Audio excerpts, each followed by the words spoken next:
topik sekarang, kita sesuaikan dengan yang sekarang. Jadi kalau bisa kita topiknya topik yang up to date gitu ya. Lalu kemudian biasanya topik ini diawali dari apa yang kita sukai.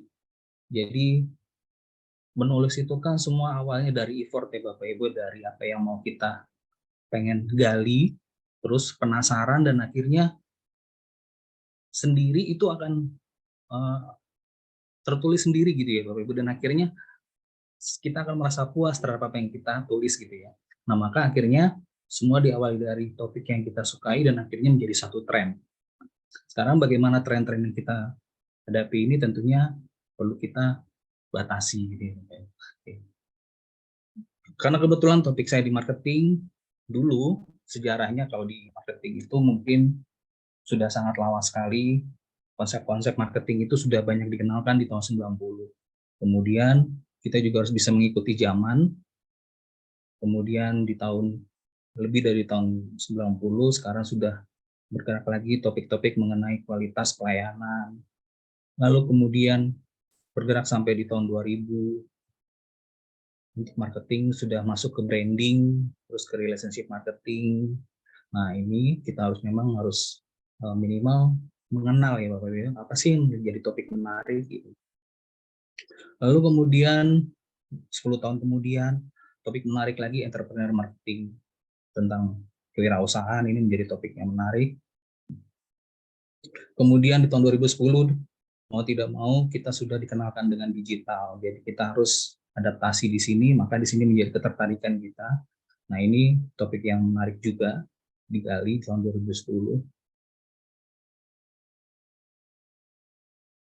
Kemudian tahun 2017 sudah mulai eranya generasi Alpha atau generasi Z ya Bapak Ibu, maka responden kita rata-rata kebanyakan adalah orang milenial. Nah, ini harus kita adaptasi. Kita jangan lagi berpikir untuk hanya yang dulu-dulu, tetapi kita harus cari sesuatu yang baru. Nah, contohnya seperti ini dengan marketing milenial.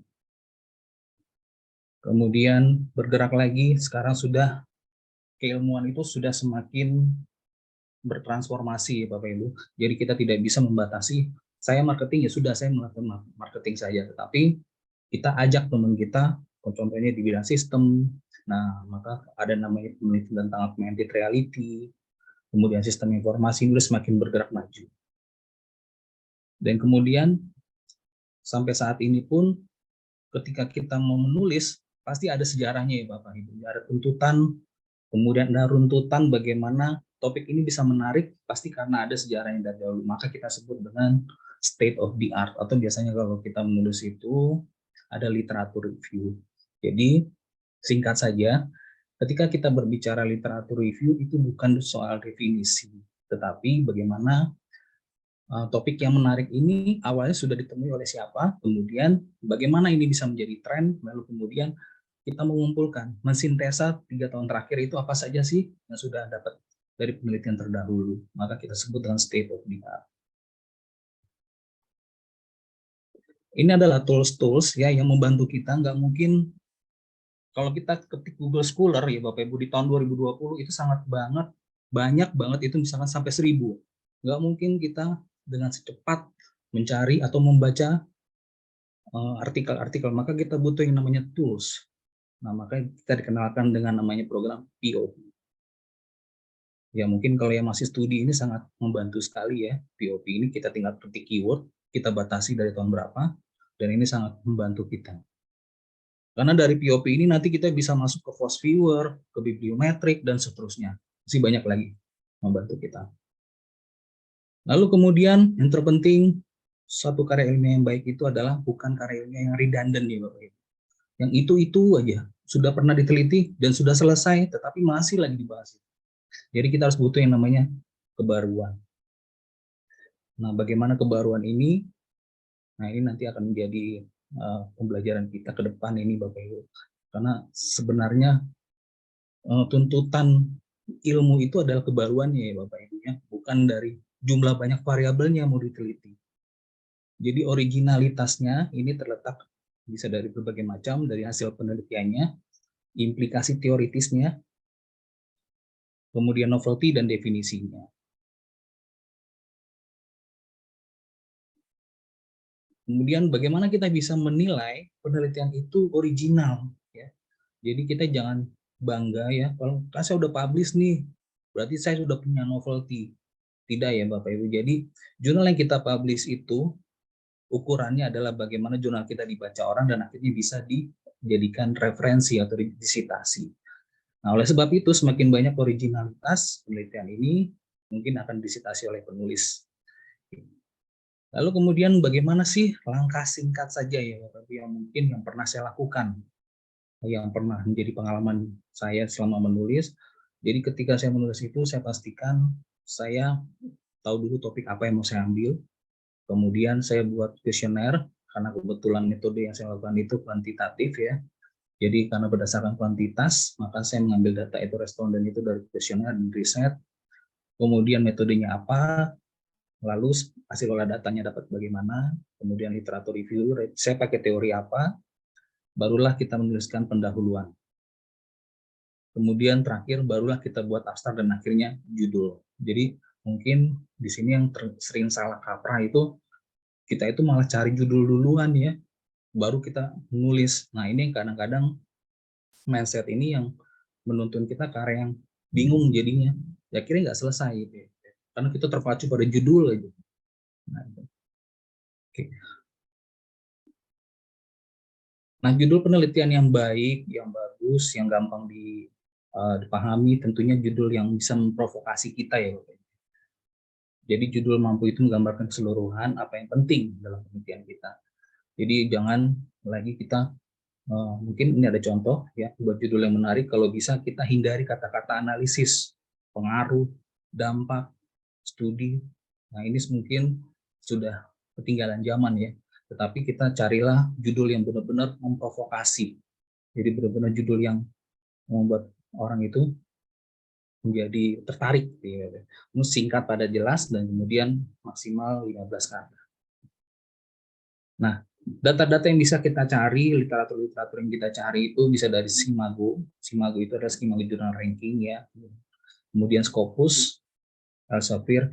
Ini adalah situs-situs yang gratis diberikan kepada kita. Tapi memang ada juga yang tertutup karena di Scopus itu ada yang bersifat close access dan open access. Nah, di Skimago ini kalau kita lihat kita bisa menilai. Kalau saya submit di sana setahun misalkan 30. Setahun 30, kalau saya submit ke sana kira-kira saingan saya berapa orang. Nah, itu bisa terlihat di sini nanti. Jadi kita jadi bisa memprediksi, bisa membuat ramalan sih. Lalu kemudian di Elsevier Journal Finder ini kita tinggal masukkan abstrak, keyword, dan kemudian judul. Dan nanti bisa terlihat berapa tingkat persentase acceptance-nya yang diterimanya. Kemudian ada lagi Web of Science. Web of Science ini adalah saingannya dari Scopus, atau dulu ganti baju ya Bapak Ibu, dulu namanya Thomson and Reuters. Ya, dia ganti baju jadi Web of Science. Nah, di sini adalah clarified analysis. Ini adalah biasanya tingkat tinggi ya. Kalau sudah Web of Science ini sudah mutunya sudah mutu yang tinggi, karena di sini jarang ada yang namanya discontinue. Oke, ini contoh dari Skimago. Ya, mungkin ini nanti tinggal Bapak buka saja, ini Bapak Ibu buka, sini sudah link sudah saya berikan. Nah, singkat saja, nah ketika kita berbicara susunan atau sistematika dari karya ilmiah, kita bagaikan seperti seekor ikan, atau di sini burger ya Bapak Ibu ya. Kalau burger itu kan ada roti paling atas, kemudian ada sayuran, ada tomat, terus ada daging, kemudian ada padi. Nah, ini adalah bagian-bagian yang penting supaya ketika kita bacanya enak, supaya kita makannya enak. Nah, seperti itulah analoginya ya Bapak. Lalu kemudian struktur yang biasa ya mungkin kita sudah saling tahu. Di sini ada title, abstrak, dan keyword, ini biasanya yang paling depan. Kemudian yang di paling utama itu ada introduction, kalau biasa kita sebut IMRAT ya. Nah, ini kemudian ada kesimpulan dan acknowledgement. Oke, nanti mungkin ada saya singgung sedikit tentang ini.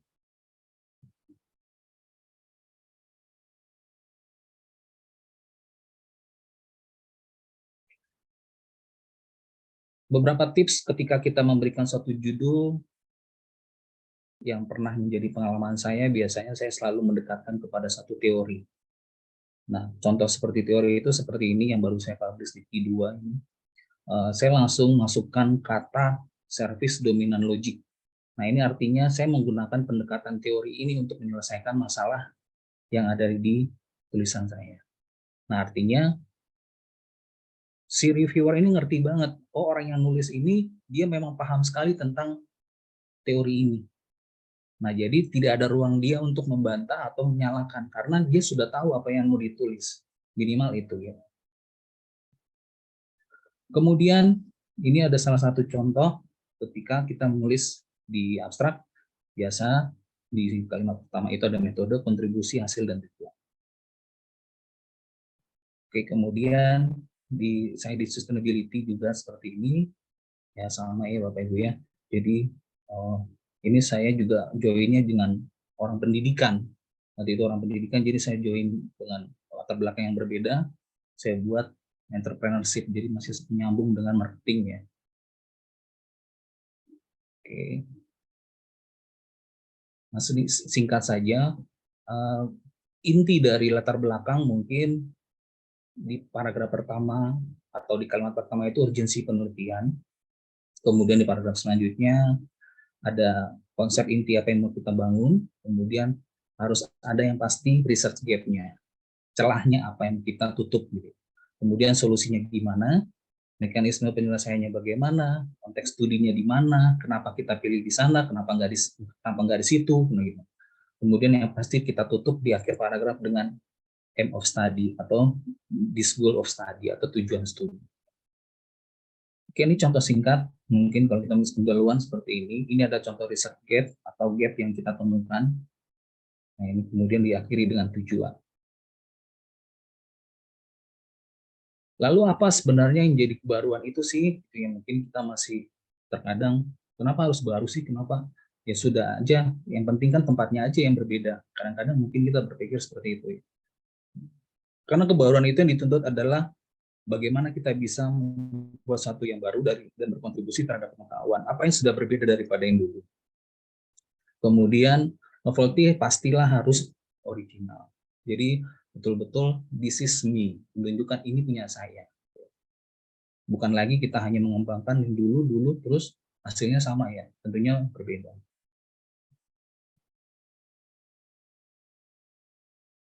Nah, jadi jenis level dari research gap ketika kita berbicara artikel, pastikan ada menemukan research gap. Research gap dibagi menjadi 5, ada perbedaan hasil penelitian, konsep hubungan yang nggak jelas, belum terselesaikan, keterbatasan penelitian, terus future research-nya apa gitu ya. Ini semuanya ada di bagian tubuh artikel ilmiah ya Bapak Ibu. Kemudian yang belum tersentuh apa? Apa yang masih menjadi celah kita? Oke, kemudian perbedaan hasil penelitian dan sebelumnya ini penting kita tulis di sini karena ini yang akan menjadi apa yang mau kita tulis, fokus kita di mana. Jadi kita jangan membuat cerita-cerita yang menjadi masalah baru, tetapi kita fokuslah terhadap apa yang mau kita selesaikan. Terus ada perbedaan apa dengan penelitian saya? Nah, ini yang paling penting. Nah, ini ada salah satu contoh model yang biasa dibangun ya ketika ada research gap. Ini pasti karena ada ketidaksamaan, satu positif, satu negatif. Contohnya maka saya buat moderasi atau mediasi. Nah, ini sebagai contoh. Lalu kemudian dari mana kita bisa tahu menyatakan itu ada hubungan yang belum jelas? Ya, tentunya semua berawal dari literatur review yang sudah kita baca ya Bapak Ibu. Maka kalau kita lihat di sini masih banyak terdapat bagaimana orientasi pasar dapat meningkatkan kinerja organisasi. Ini sebagai contoh. Masalahnya apa yang mau kita bahas? Jadi kalau kita buat dulu masih S1, skripsi, itu mungkin ada perumusan masalah ya Bapak. Nah seperti itu. Tapi kalau di artikel berbeda. Tapi kita lebih kepada kontribusinya apa yang kita jelaskan. Oke. Nah, sebagai contoh, bagaimana cara kita membuat satu model ini dengan adanya fungsi mediasi ya. Oke. Lalu kemudian keterbatasan penelitian. Ya, ini perlu kita jelaskan di sini yang saya garis bawahi di sini. Berarti kita Di Thailand itu masalah krisisnya belum terselesaikan. Lalu bagaimana dengan kita yang melihat kondisi ekonominya di Indonesia? Nah, ini artinya masalah di sana tuh berbeda dengan di Indonesia. Nah, itu artinya ada gap di sana. Jadi konteks penelitian itu belum terselesaikan di Indonesia. Mungkin kalau di Thailand sudah. Nah, contohnya seperti itu. Oke, kemudian ini ada contoh bagaimana membangun satu model ya Bapak Ibu ya. Tapi ini model sederhana ya, bisa kita lihat.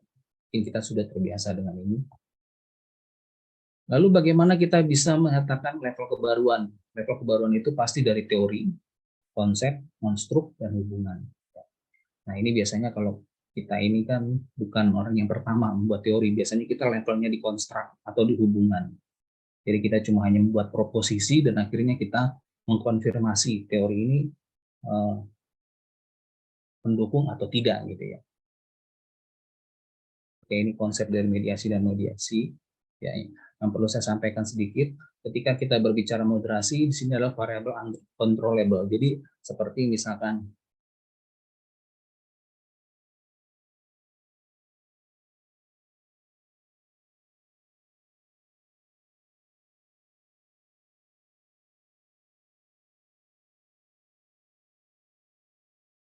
etos kerja terhadap kinerja. Nah, kalau etos kerja ini sudah banyak yang meneliti, maka supaya menjadi baru bagaimana? Nah, jadi bukan lagi berbagai definisi, bukan lagi kita mau menceritakan tentang definisi, tetapi melakukan sintesa, mengurutkan apa yang sudah pernah ditulis orang, lalu kita buat, kita jadikan sintesa baru.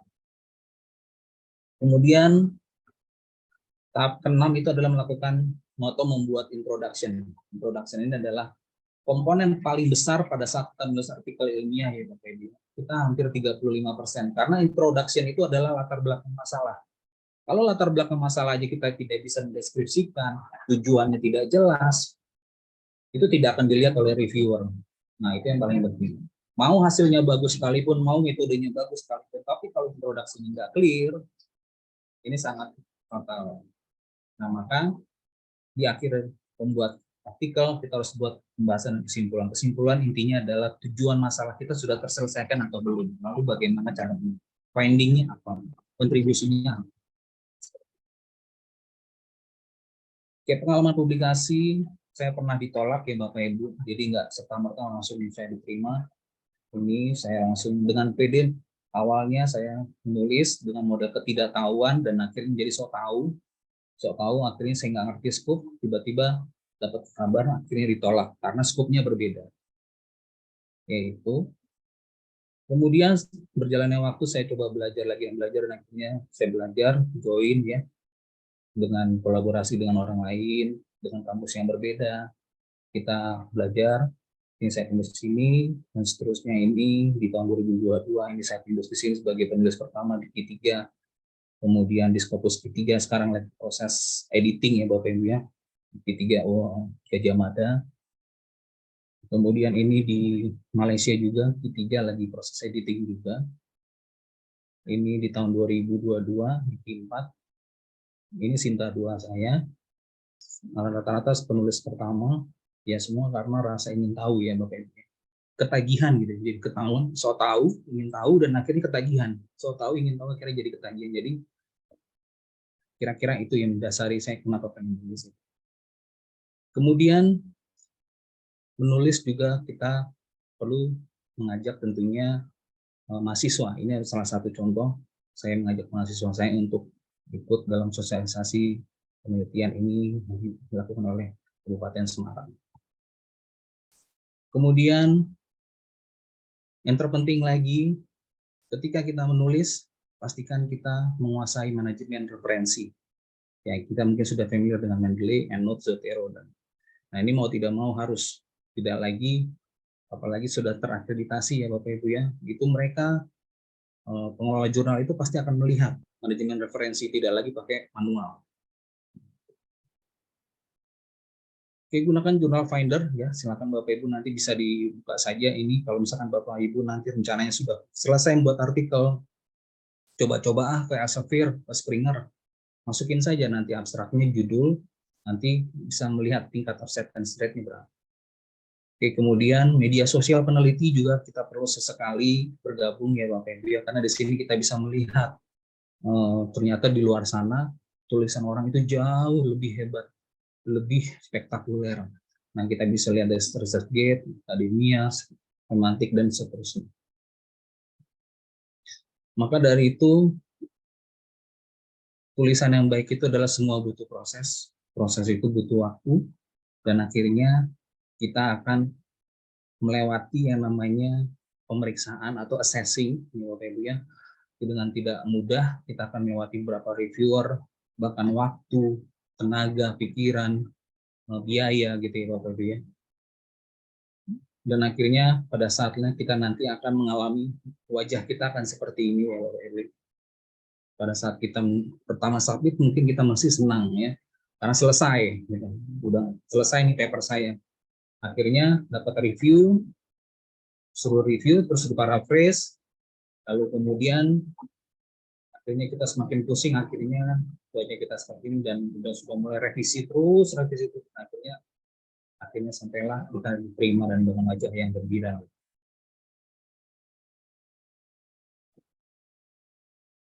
Maka akhir kata sebelum saya mengakhiri paparan saya, mari Bapak Ibu rekan-rekan semuanya, kita mencoba menulis sebelum namamu tertulis di batu tulis.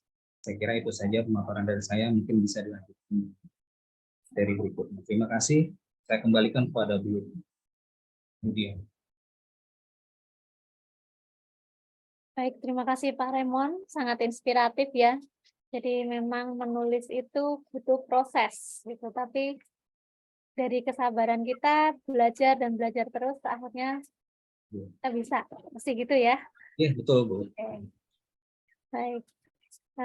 Untuk pemateri yang selanjutnya, kita persilahkan Bapak Eko. Untuk beliau adalah kreator Siptenan, nanti yang akan sekaligus memberikan materinya, membedah bagaimana Siptenan ini berguna untuk artikel Bapak Ibu sekalian. Sebelumnya saya paparkan dulu atau saya sampaikan dulu CV dari beliau, Bapak Eko Siswanto.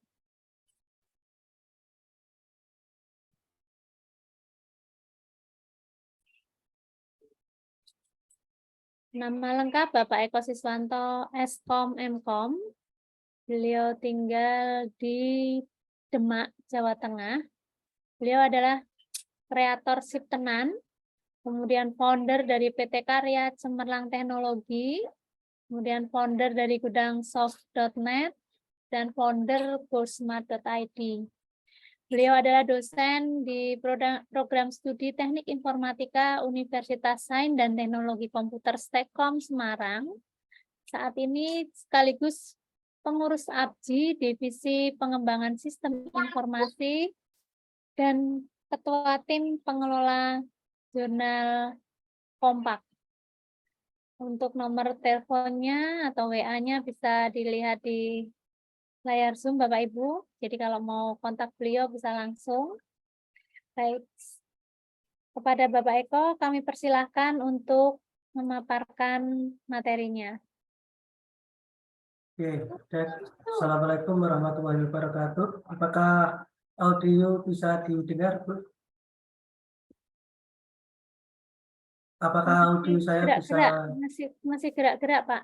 Untuk audio, apakah bisa didengar dengan baik? Bisa, Pak. Suaranya dengar, Bisa. suaranya jelas. Oke, karena kendala koneksi juga ya, ini cuaca sedang tidak baik-baik saja. Yang mendung, jadi koneksinya juga terganggu ya. Sebelumnya saya ucapkan terima kasih ya.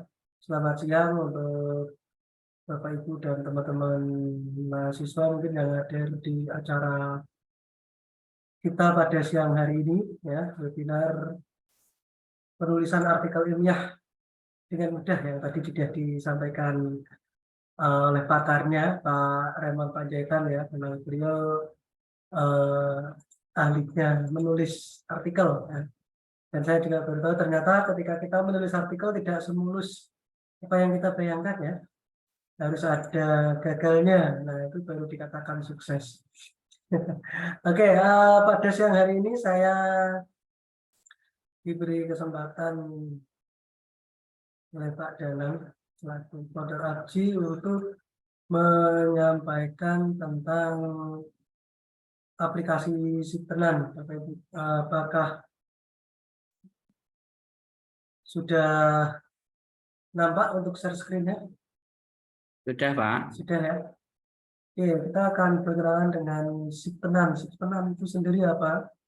Siptenan itu adalah singkatan dari Sistem Informasi Pencarian dan Ketersediaan Slot Artikel Jurnal. Ya.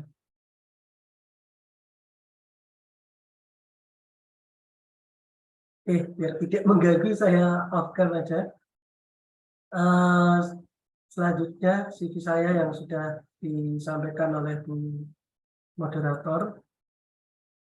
Sejarah dari Siptenan. Siptenan itu sejarahnya bagaimana kok bisa muncul gagasan untuk aplikasi tersebut. Ya.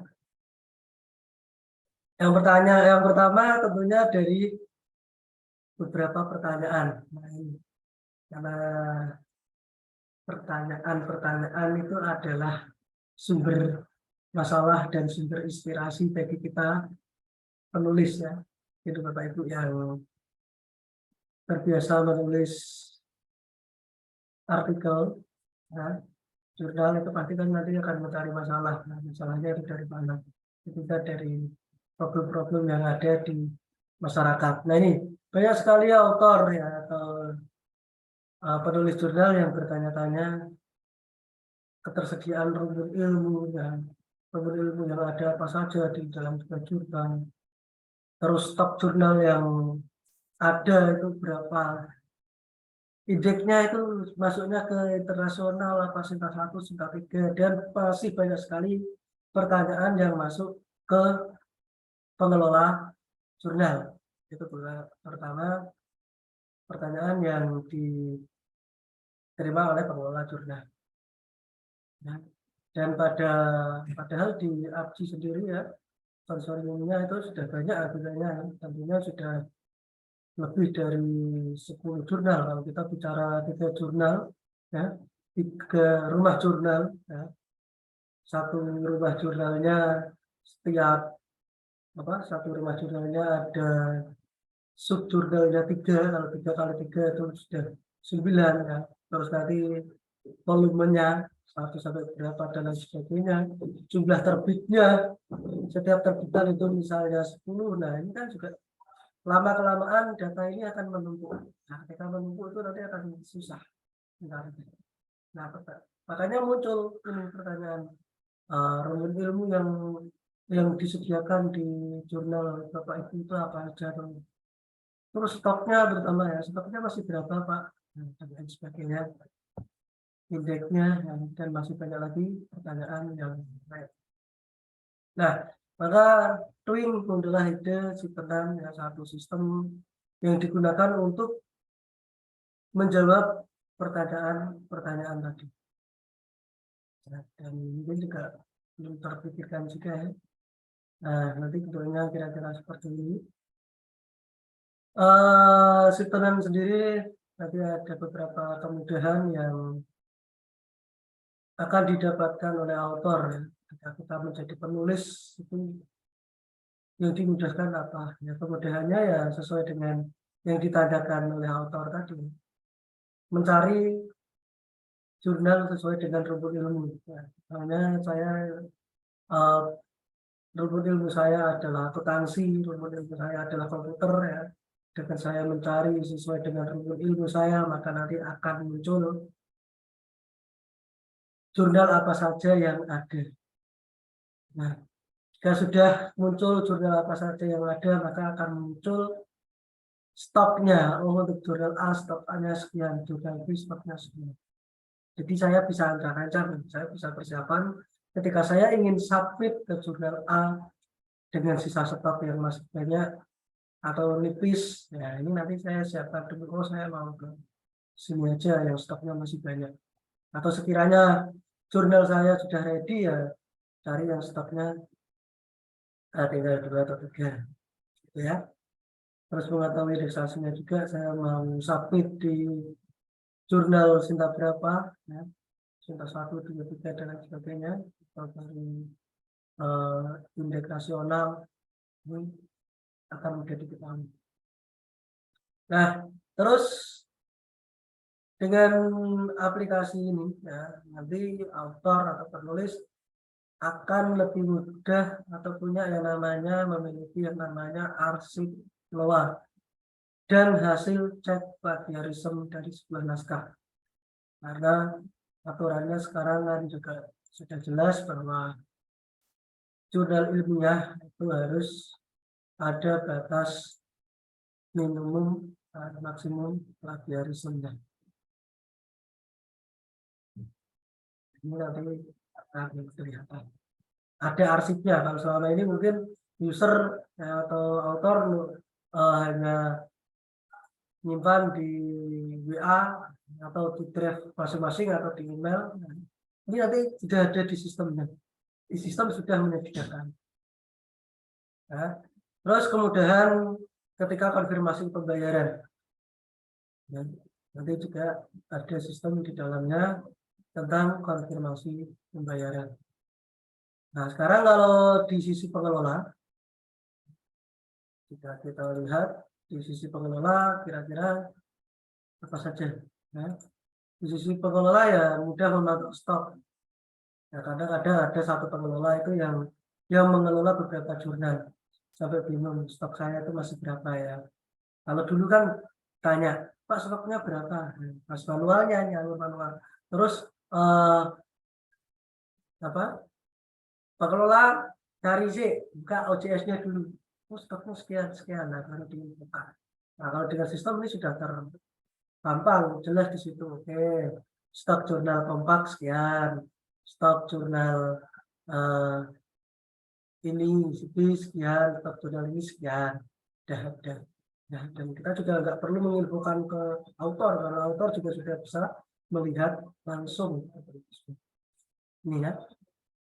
Mudahnya menginput LOA. Nah, ini ketika LOA, nah, kita bisa langsung inputkan di sistem. Biar apa? Biar usernya nanti bisa download dari sistem. Nah, arsip plagiarisme, ya. Terus kemudahan dalam konfirmasi pembayaran. Terus bagi instansi, ya, bagi instansi ini yang utama juga lebih mudah dalam pemantauan stok. Terus memudahkan untuk promosi. Nah, misalnya instansi Bapak Ibu semua bergabung dengan Siptenan, dengan APJI. Ya, karena nanti tadi sudah disampaikan ketika instansi Bapak Ibu semua bergabung dengan APJI, maka akan mendapat fasilitas bergabung dengan Siptenan ini. Nah, gabung di APJI itu enak banget, Bu, Pak. Ya. Karena apa? Karena di APJI ada tim promosinya. Jadi nanti jurnal Bapak Ibu semua akan dipromosikan. Nah, tidak perlu mempromosikan, misalnya tidak perlu repot-repot mempromosikan sendiri. Tim APJI sudah mempromosikan jurnalnya.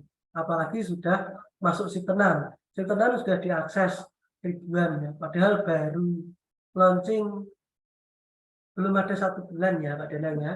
Jadi sudah banyak sekali yang mengunjungi, sudah banyak sekali yang bergabung. Ya, di APJI sendiri sudah ada 10 konsorium. Dari 10 konsorium itu sudah mengelola berapa jurnal. Nah, ini. Dan itu dipromosikan. Jadi Bapak Ibu semua tidak perlu bingung untuk mempromosikan. Ya, kemudian dalam memantau data keuangan. Nah, ini. Ya, ada pendataan keuangan jurnal yang masuk itu apa saja, dan tidak akan keliru kalau selama ini kita bingung hanya lihat hasil transfer ya, terus bingung ini transfer dari jurnal apa ya, ini dari jurnal apa ya. Dengan Siptenan ini nanti akan terpantau, oh data masuk sekian ya. Misalnya nanti di instansi ada pembagian apa untuk bayar LOA, untuk bayar untuk bayar doi-nya kan nanti akan diambilkan. Ketika pengeluaran pun nanti akan kelihatan. keluar 50 juta untuk bayar doi misalnya. Nah, itu nanti akan terpantau. Ya. Terus kemudahan dalam memantau pengelola. Dan ini di Sitenan ini ada yang namanya rank untuk pengelola. Jadi nanti akan kelihatan pengelola yang transaksinya paling banyak itu siapa, si A, si B, si C, dan seterusnya. Yang aktif, nah itu nanti akan kelihatan, akan ada poinnya. Nah mungkin di instansi Bapak Ibu ada beberapa yang memberikan apa istilahnya reward kepada pengelola, bisa saja. Ya, Pak, saya ingin lihat pengelola yang aktif, oke nanti akan saya kasih reward misalnya. Nah ini bisa dipantau atau bisa dilihat dengan sistem ini. Mungkin itu untuk PPT ya. Dan saya mohon izin share lagi untuk langsung ke aplikasinya saja.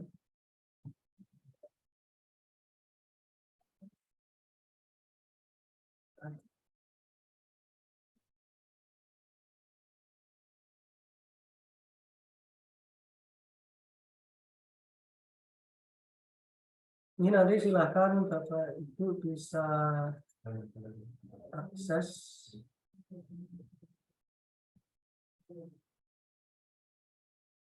ya di siptenan.abji.org. Nah, ini untuk aplikasinya. Mungkin kita ingin diakses langsung, silakan. Nah, ini adalah tampilan awal ketika Bapak Ibu membuka aplikasi Siptenan. Nah, di sini ada menu ya, di atas kita lihat ada login, ada register, ada panduan. Jadi nanti ketika ada kesulitan nanti silahkan bisa buka panduannya di sini. Ini sudah ada semua. Nah, untuk legalitas Siptenan sudah legal, sudah masuk di HAPI, sudah didaftarkan di HAPI, itu bisa diakses. Nah, tahap awal yang harus dilakukan, nah, misalnya saya ini sebagai author, nah, kita bisa milih menu register. Tapi sebelum register mungkin saya jelaskan di awal dulu ya. Di sini adalah tampilannya. Nah, di sini ada 100 halaman, Bu. Dalam setiap halamannya sekitar 10 sampai 15. Jika kita ingin mencari, ya, kita bisa filter dari sini ya. Saya mau yang ilmunya adalah bahasa. Dia akan muncul ilmu bahasa. Kita akan mendapatkan jurnal apa saja yang ada. Nah, ini dari afiliasinya dari universitas mana saja akan kelihatan, stoknya berapa, pengelolanya siapa, dan bisa langsung terhubung ke pengelola. Nah, ini ketika kita ingin mencari berdasarkan rumpun ilmu. Ya. Ya. Mungkin Bapak Ibu sudah tahu nih jurnalnya. Misalnya saya pengen submit di jurnal apa. Kita bersihkan dulu, kita bersihkan hasilnya, kita cari jurnal Kompak. Nah, Kompak ya, atau jurnal ilmiah komputer akuntansi, ini adalah Sinta 5 dan alhamdulillah sekarang sudah naik di Sinta 4. Tapi Bapak Ibu jika ingin membutuhkan subjek jurnal akuntansi, manajemen ekonomi, dan nanti bisa di Kompak, sudah naik ke level Sinta 4 ya. Nah ini masih ada stok 8 untuk terbitan volume 16 Juli 2023. Oke, saya siapkan dulu. Nah, nanti bisa terhubung dengan pengelolanya. Ya, kebetulan pengelolanya saya sendiri ya, untuk timnya. Nih, nah ini kemudahannya dalam pencarian jurnal karena ini adalah fokus di sistem pencarian. Nah, selanjutnya bisa melakukan register. Nah, ini silakan dicoba Bapak Ibu yang hadir semuanya di Zoom ada 100 dan kemarin yang register ada sekitar 500. Yang mungkin bisa nyimak juga di YouTube ya. Oke, saya misalnya sebagai autor, sebagai penulis ya, saya akan registrasi ya. Misalnya namanya adalah nama saya misalnya ya ini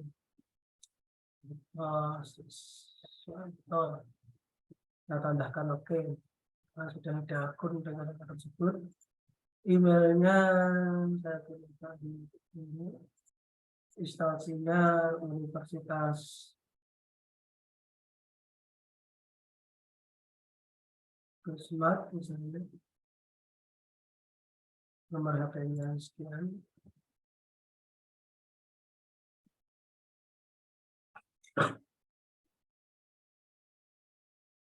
Oke, terus kita isikan password, verifikasi password. Jika sudah, silakan bisa klik tombol register. Nah, setelah itu nanti kita bisa masuk di halaman dashboard. Nah, ada halaman dashboard di sebelah logo. Ya. Silakan klik dashboard untuk masuk ke halaman dashboard. Ya, saya adalah seorang autor, saya adalah seorang penulis.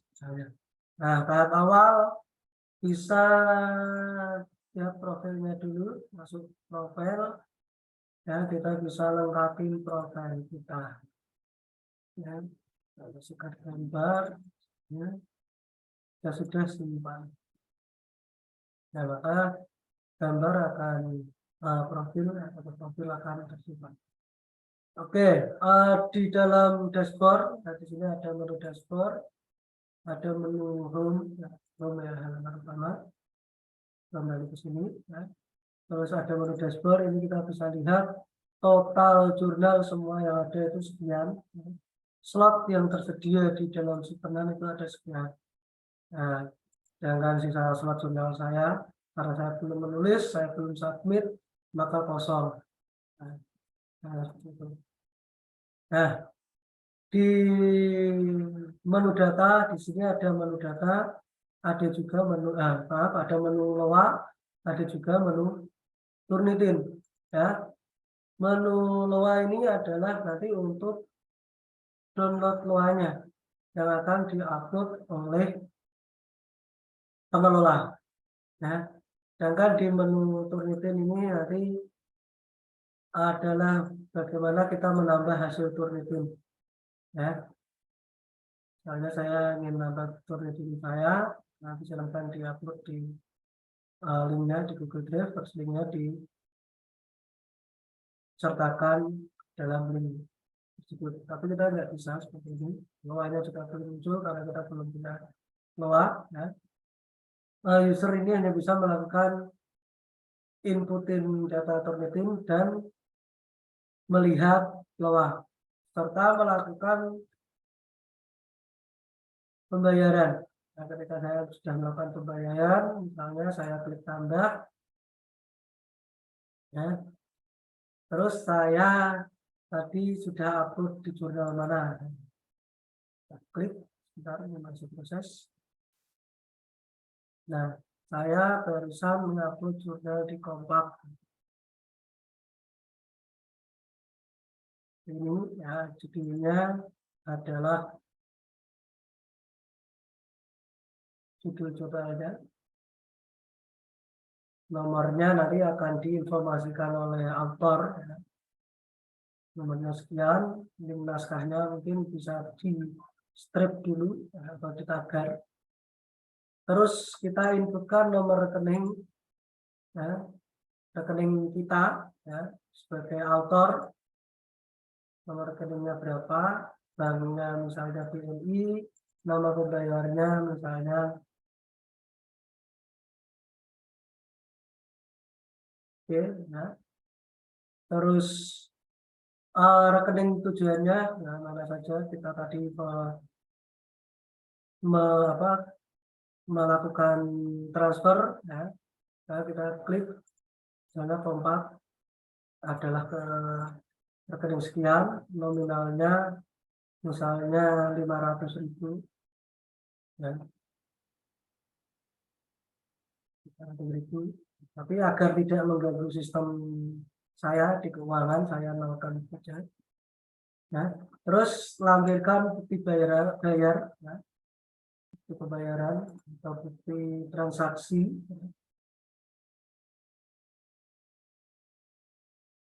Terus keterangannya, ya, adalah pembayaran Kompak nomor 900 harap segera dikonfirmasi. Misalnya seperti ini. Jika sudah, kita cek dulu sebelum di-save, ya, sebelum disimpan, pelan-pelan, jangan terburu-buru. Ya.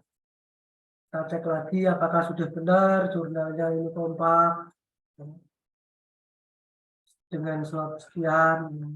Jika sudah oke, maka silahkan klik tombol simpan.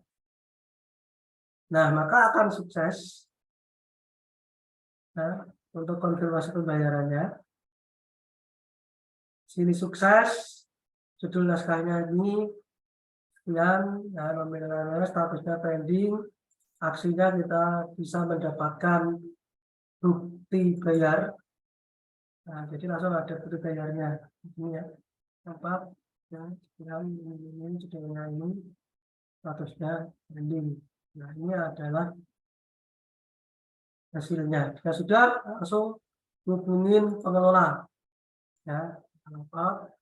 Saya hubungi pengelolanya, Pak Pengelola, saya sudah melakukan konfirmasi pembayaran. Silakan dicek. Atau enggak, nanti pengelola juga akan rutin ngecek, ya. Ini sebagai pengelola, saya masuk di dashboard. Nah, ini adalah tampilan pengelola. Ini PIC, ya. Tampilannya sama, total jurnal, ya, seperti yang tersedia. Dan ini adalah sisa slot jurnal saya. Ini adalah sisa slot jurnal Kompak. Ya, karena kebetulan yang saya kelola di sini adalah jurnal ilmiah komputerisasi akuntansi, misalnya.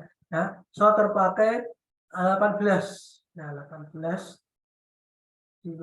ditambah 25, jadi sekian, sisanya adalah 8. Nah,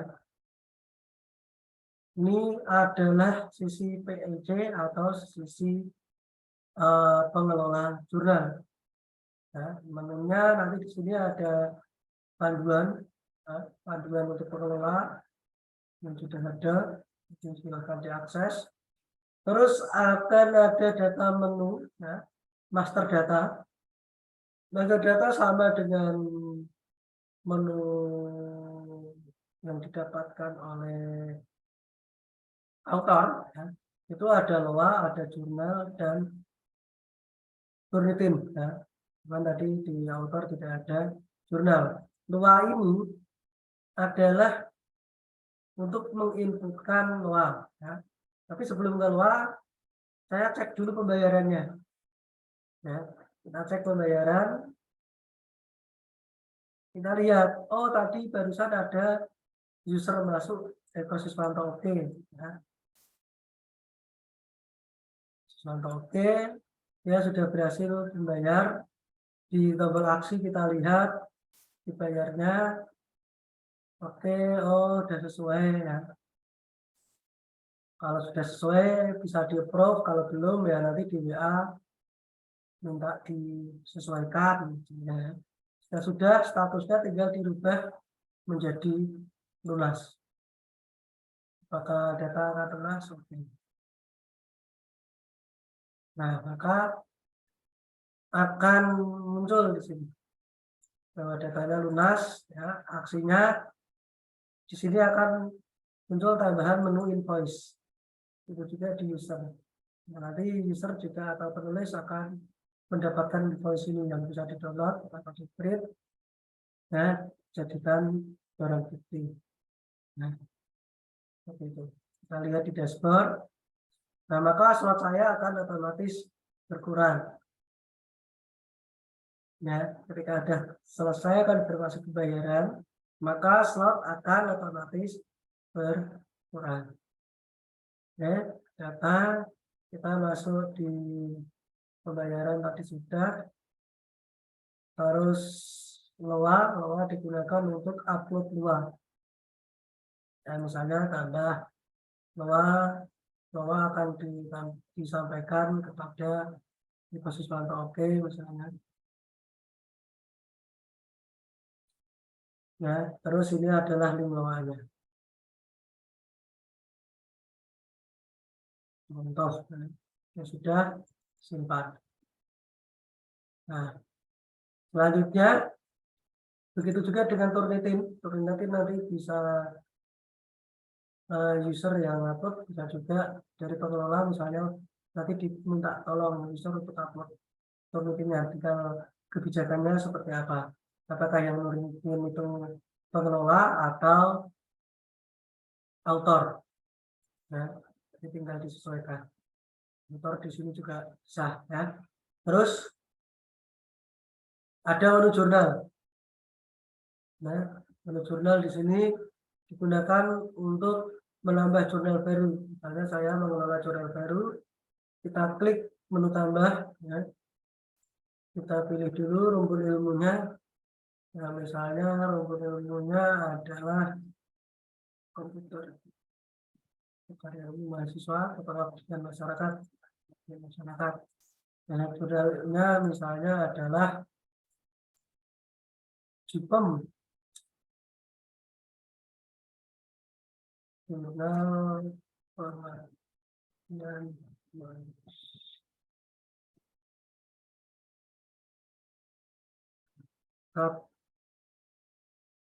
volumenya 1, nomornya 1, bulannya misalnya Januari tahun 2023, maaf ini update ini. Ya, terus semesternya masuknya di ganjil. Link isunya kita sudah disiapkan, nanti disiapkan. Kita di sini saja. Terus jumlahnya, ya nanti stoknya kira-kira berapa untuk bulan ini. Misalnya 10. Dan Bapak Ibu juga bisa langsung. Ya, misalnya saya pengen upload dari tahun 2020. Ini adalah volume 1. Terus tambah lagi volume 2 atau volume 1 nomor 2 itu adalah bulan Juni ya, tahun 2020, maksudnya di genap ya, atau 2023. Rumusnya jika sudah ada, belum saja jumlahnya misalnya 10.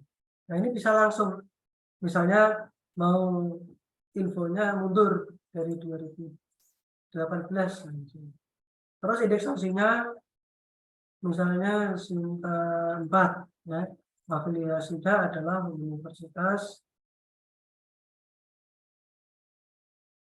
Maju Jaya atau Universitas Jaya. Jika sudah, kita simpan. Nah, ini. Jadi ketika kita cek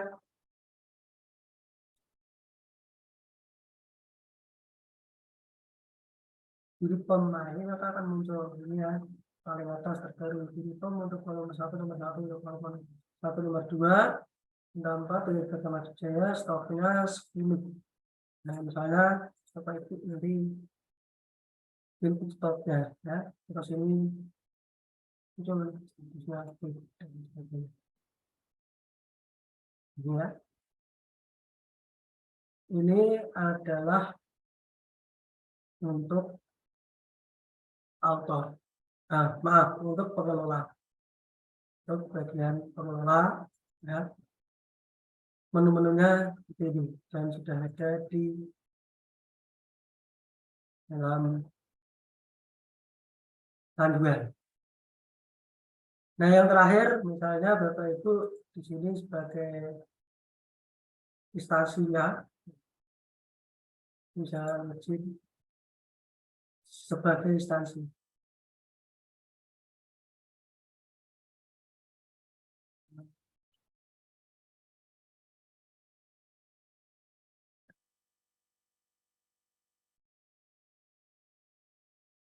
Ini koneksinya agak berat.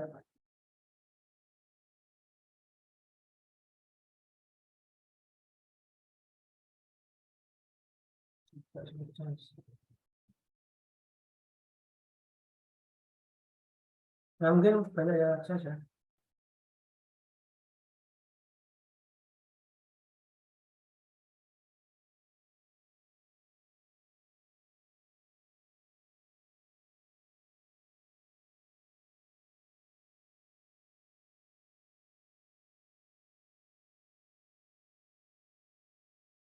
Nah, masuk sebagai admin. Nah, ini nanti ketika Bapak Ibu sebagai instansi.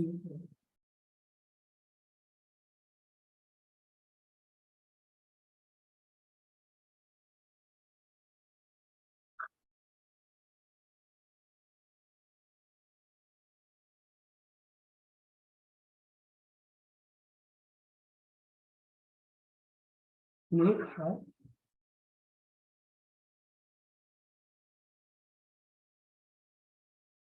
Kita masuk di halaman dashboard.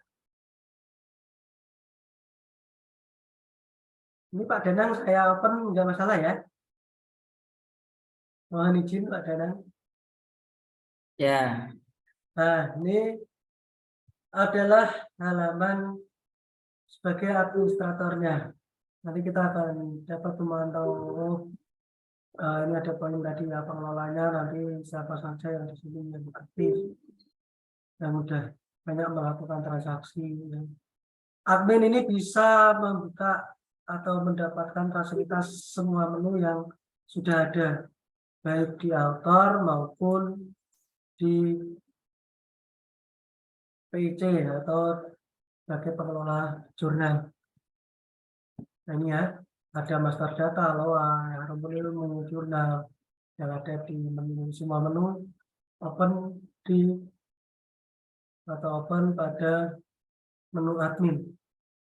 Nah, terus laporannya, nah ini stok jurnal sama pembayaran. Nah, nanti akan muncul ini semua belum masih banyak apa pengelola jurnal yang belum melaporkan karena sistem masih baru ya. Ini misalnya adalah pengelola pemasukannya tahun ini sekian, nah bulan ini masuk sekian. Bisa juga nanti pengeluaran ya, misalnya ada pengeluaran nanti bisa masuk di aset keuangan. Nah, ini keuangan bisa untuk menambahkan rekening, ya, tadi rekening yang masuk pembayaran. Nah, ini yang sudah ditambahkan di sana. Ya. Bedanya adalah bisa membuka keuangan. Nanti ada satu user juga bagian keuangan. Ya, satu user bagian keuangan yang khusus hanya membuka laporan keuangan. Data laporan satu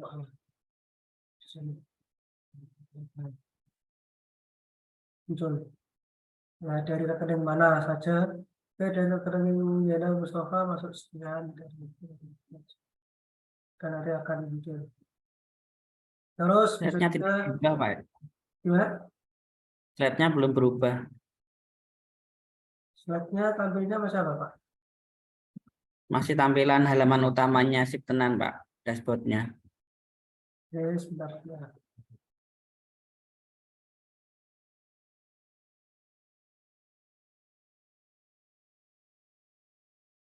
Yang ini ya, sudah ya. Ya, sudah baru Nah, kelihatan. oke, saya ulangi lagi. Nah, tadi belum kelihatan. Ini adalah halaman sebagai administrator. Ya. Di administrator ini sama dengan halaman yang lain.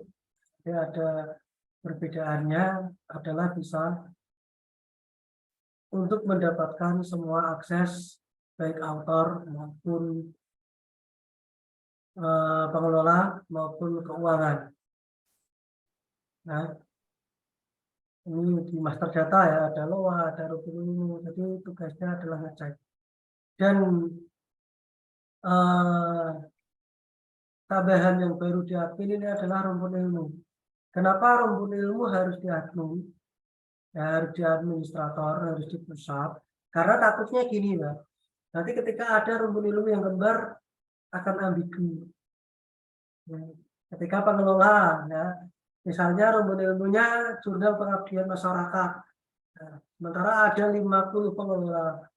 Terus 55 orang dari 50 pengelola itu ya memasukkan rumpun ilmu yang sama. Nah, ini nanti akan mengeluarkan laporan. Makanya rumpun ilmu hanya di set di admin. Nah, jadi nanti jika ada tambahan, pengelola silakan bisa menghubungi administrator untuk menambahkan rumpun ilmu. Ya, ini semua menu yang ada di user akan kelihatan. Selain itu, hak administrator adalah menentukan user atau menentukan pengelola. Nah, pengelola ini nanti mau dirubah menjadi apa? Ya, user yang masuk otomatis adalah sebagai autor. Misalnya saya cari yang tadi, yang oke tadi. Ya, ketika register otomatis rule-nya, ya otomatis hak aksesnya adalah sebagai autor. Nah, misalnya mau saya jadikan sebagai mentor, sebagai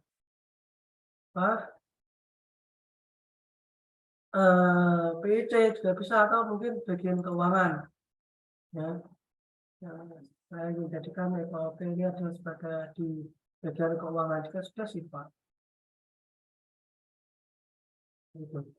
Maka ketika kita cari COP tadi sudah rule-nya sudah berubah di bagian finance atau di bagian keuangan yang Anda bisa melihat laporan keuangan dan melakukan pengelolaan seperti itu.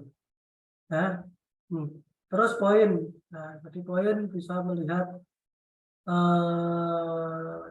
PIC ya, atau apa tadi pengelola yang aktif sudah melaporkan, karena masih baru ini baru yang melaporkan, masih banyak yang belum. Ya, laporan ini dari transaksi tadi otomatis ketika tadi pembayaran masuk sudah terkonfirmasi sudah terbayar, maka poinnya akan masuk di sini pengelolanya. Oke, poin saya ini ada 10, misalnya poin Pak Asif ada 6, nanti poin Pak Danang berapa. Nah, ini bisa ngecek keaktifan daripada pengelola. Ini untuk sepertinya.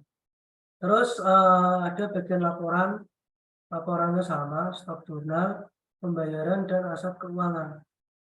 Nah, untuk laporan pembayaran, kita klik pembayaran. Nah, maka nanti akan muncul ya total saldo yang ada itu sekian. Ya, tahun ini sekian, bulan ini sekian, per hari ini. Karena tadi kebetulan saya contohnya 0, yang akan membayar 0. Nah, ini muncul dari mana saja. Nah, ini ada laporan pembayaran dan ada aset keuangan. Nah, dana masuk sekian, dana keluarnya 0. Nah, dana masuk ini dari mana saja, dari rekening-rekening yang ada. Nanti misalnya ingin menambahkan rekening, silakan tambahkan rekening. Nomor rekeningnya misalnya 08, banknya adalah Bank Saras, nama pemiliknya adalah Saraswati. Kita itu paham ini film tahun kapan ya. Saraswati, oke, jika sudah simpan. Nah, ini nanti adalah rekening yang akan muncul. Seperti itu. Jadi untuk laporan untuk halaman di bagian administrator. Nah, jadi nanti banyak sekali keuntungan-keuntungannya. Itu untuk pemaparan aplikasi Siptenan, nanti mungkin bisa dilanjutkan sistem tanya jawab, atau jika bingung, saya nggak ingin repot Pak, silahkan gabung dengan Aji, karena semua akan dikelola oleh tim. Seperti itu, Bapak Ibu, mohon maaf jika ada kekurangannya. Sekian pemaparan saya akhiri. Selamat siang, tetap semangat ya, sambil menunggu adzan maghrib. Kalau masih beberapa jam lagi. Saya akhiri, wassalamualaikum warahmatullahi wabarakatuh. Saya kembalikan ke moderator Lydia. Monggo. Baik Pak Eko, terima kasih. Semoga Bapak Ibu bisa mendapatkan wawasan ya terkait aplikasi Siptenan ini. Kita masuk ke sesi tanya jawab. Untuk peserta yang akan mengajukan pertanyaan bisa raise hand untuk pemateri pertama maupun pemateri yang kedua. Monggo silakan Bapak Ibu. Ada yang mau bertanya?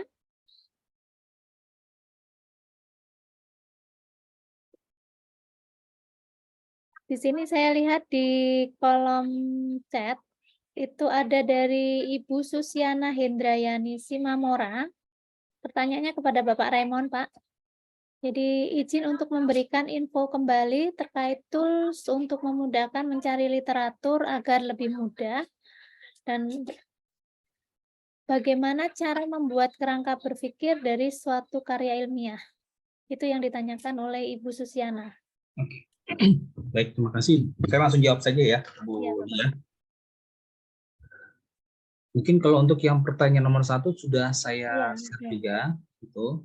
Ya, jadi ada 3 sih sebenarnya yang familiar ya. Yang terbaru itu juga ada 2, Elipcheat sama Lipcheat ya itu.